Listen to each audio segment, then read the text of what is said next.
justify your current financial status? Huh? Do you think that the people don't know that you stole the money? Did you ever think that you could get away with it? In this year's KCSE English Paper 3, you may find this question. Abuse of office is the order of the day in Maracas municipality. Discuss.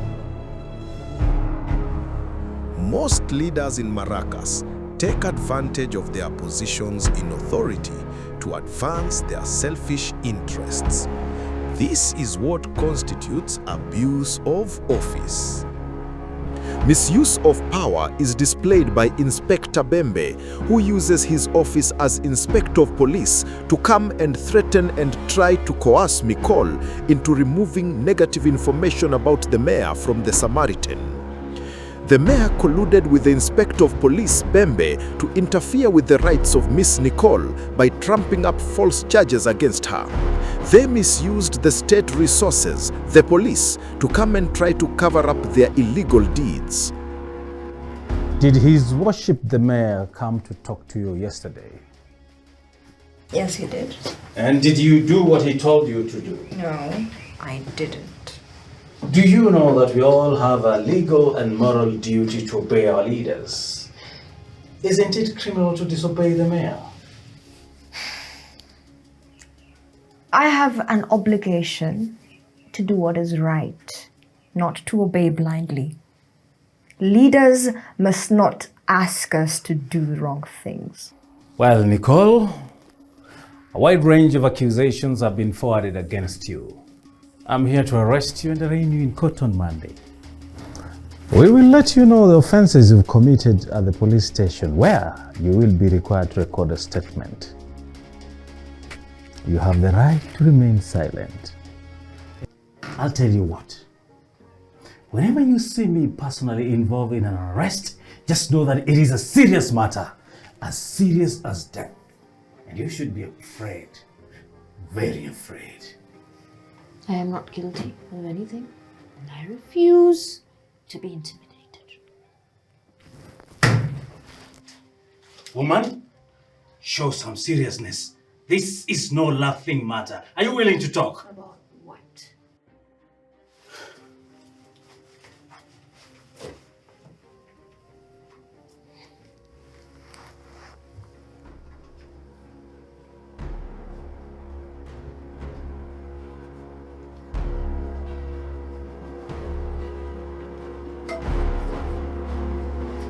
The Samaritan. They used their position to arrest Miss Nicole on trumped-up charges with no real evidence of what she did. All they wanted was to frustrate her so that she could give in to their demands of altering the content on the Samaritan, linking the mayor and Bembe to the corruption in the municipality. This high-handedness by the people in leadership is a signal of the rot in the leadership. All right, arrest her. Set me free! Let me go! I need legal representation!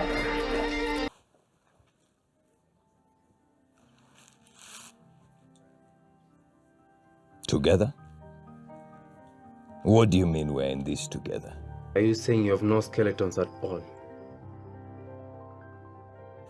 The issue is not if I have skeletons or not. And in fact, as you can see, I'm not a reptile.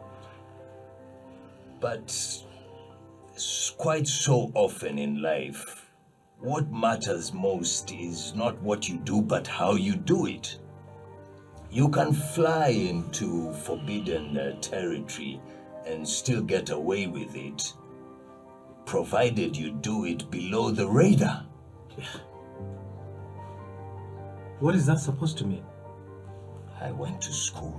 Justice Jaden uses his position in the courts to give judgment in favor of Ivy, his mistress, so that she can rear the rats in the prime orchard farm and then let them loose on the farms. Then they would kill some, parade them for people to see, bury them, and then introduce more rats. The whole idea was to undermine domestic production to increase demand for imported grains. The Prime Orchard is one of the largest corn importers in the municipality. So, was it Ivy or I that you gave the contract? You will tell us the difference. Meanwhile, I'm noting down these details very, very neatly and carefully. But the members of the municipal council rejected the contract and insisted on competitive bidding. He then advised his mistress to go to court on grounds that the company had made costly commitments and procurement. The matter was brought before him. He then ruled that, given the urgency to safeguard the grain, the idea of single sourcing was permissible in the public interest. Oh, yeah, I seem to remember this story. Is this the ruling where he also emphasized that the grains were ferociously being consumed by bad-tempered rodents that had an attitude? That's nonsense. I'm too strategic to make such. Exactly. That is the ruling. So, Ivy got the contract. But the gist of the whole matter is that they were rearing rats in the orchard farm and then letting them loose into the farms. Letting them Yes. They would then kill some of them, parade them in front of the people to see, bury them, and then introduce more rats and so on. The whole idea was to undermine the domestic production and in order to increase the demand for the importation of grains. You see, Prime Orchard Land Farm is one of the largest importers of corn in our municipality. I wonder why this information has never reached the Samaritan. No, it is trending on the Samaritan as we speak. And it is being narrated in the most exquisite manner. In the Samaritan? Yes.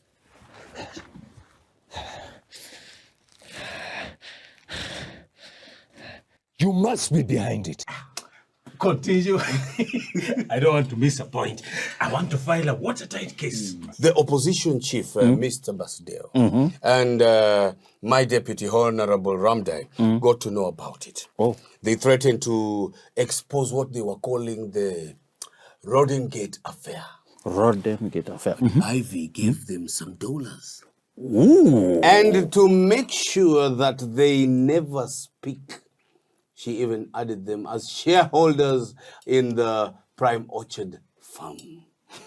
That roped them in the whole deal and kept them mum. Oh my God. I can't believe this. A whole judge involved in this kind of scandal? At some point, the Prime Orchard Farm was sued for being the source of all the rodents. Yes. Source of all the Strangely, the matter landed on Justice Jaden's desk. In a complicated ruling full of references to the invasions of locusts as narrated in the good book, he aptly put it that the occurrence of pests was a natural phenomenon and could not be pinned on any particular farm. And he insisted that he didn't know what was happening at the farm, right? I can most solemnly swear that I didn't. At length, the rats and the rodents that were introduced started to breed. And you know how fast they breed. Oh, yeah. So we found ourselves in a huge problem. Sadly, they also found their way into the grain stores. We have countless of rodents in our grains today. They are even more than the grains now. Oh, that is a very crucial detail. I'll put it this way. As a consequence and action of the accused and company, we now have more rodents than the grains in the municipality. I couldn't put it more aptly. What also interests me is the kind of ruling he made on the contract. That will be part of the evidence. Oh, yes, he reportedly ruled that the rodents were bad-tempered, had an attitude, and they required specially trained cats to kill. What did he mean by specially trained cats? You see, it was reported, according to the Samaritan, that he told a mutual friend shortly after the ruling that the cats needed to learn how to somersault. That is during a combat with the temperamental rodents. Somersault. Upon my word. That's preposterous. I never said that. And how on earth could rodents have an attitude? Don't you see the trick? Not quite. According to the Samaritan, these rodents are domestic. Domestic, yes. They are therefore used to humans. So they will not give you way when you meet in the granaries or somewhere in that neighborhood. They are your buddies, as it were. But to mislead the public, you create a rumor that this is an attitude. But did he also say that they can huff and puff? I wonder what kind of rodents lies on its back on your trucks and then huffs and puffs. On that, he reportedly confided to another mutual friend that the rodents had a sense of humor. How on earth can I say that? Incredible! I can almost laugh my lungs out. But tell me. Did they introduce those specially trained cats? Yes, they did. Oh, but eventually they turned to be wild.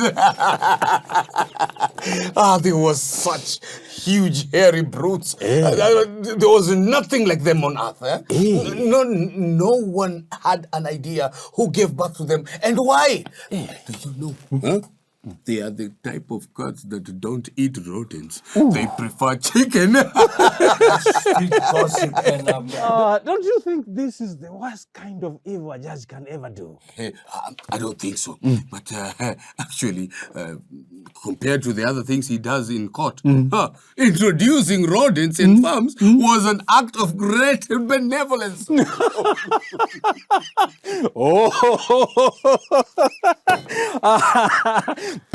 This can't wait. I have to rush to the police station. I'll be sending police officers to come and bring you to the police station, where you will be required to record a statement on this matter. We have to enforce the law. And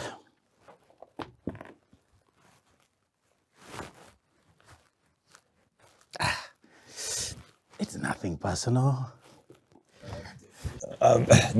Gentlemen, you see, you know very well all these are just fabrications. Your name must enter the roll of dishonor.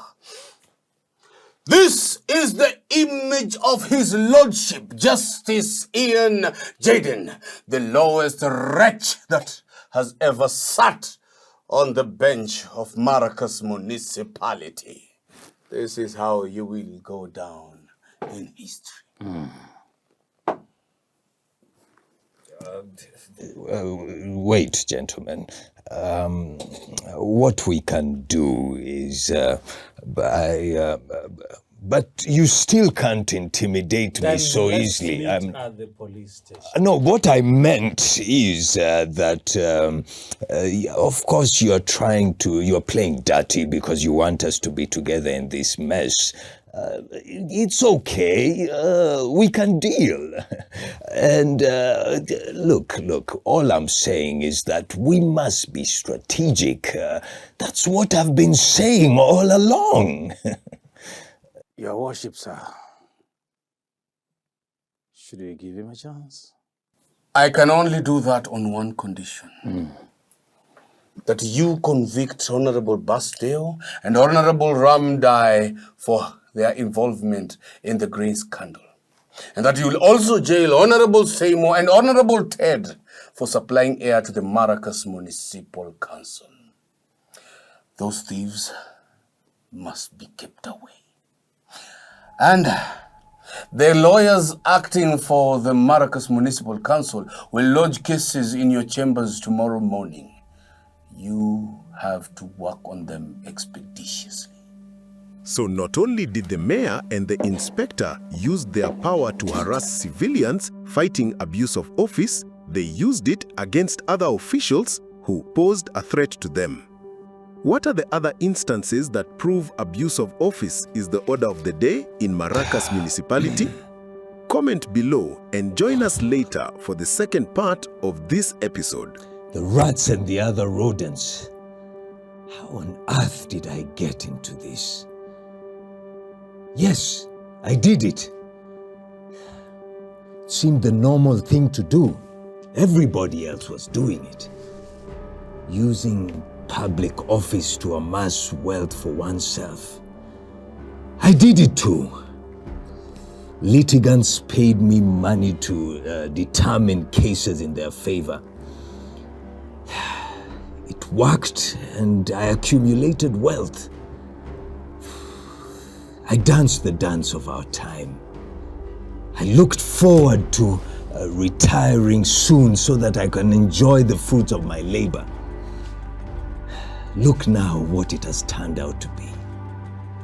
I've become like the rich, foolish man spoken of in the good book, who also prepared to enjoy his wealth, only for the maker to come and tell him, "You fool."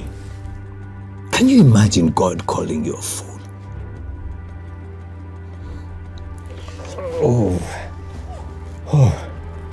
Oh, my poor stomach. The ulcers are back.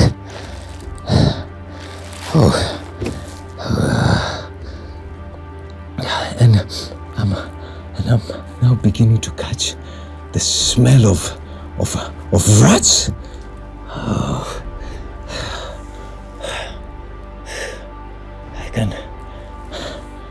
I can see a huge rodent. It looks like a sewer rat. Can you see it? It looks vicious. It's baring its teeth. It's coming for me. Can you see it? Is this the end? Oh God, no. Oh.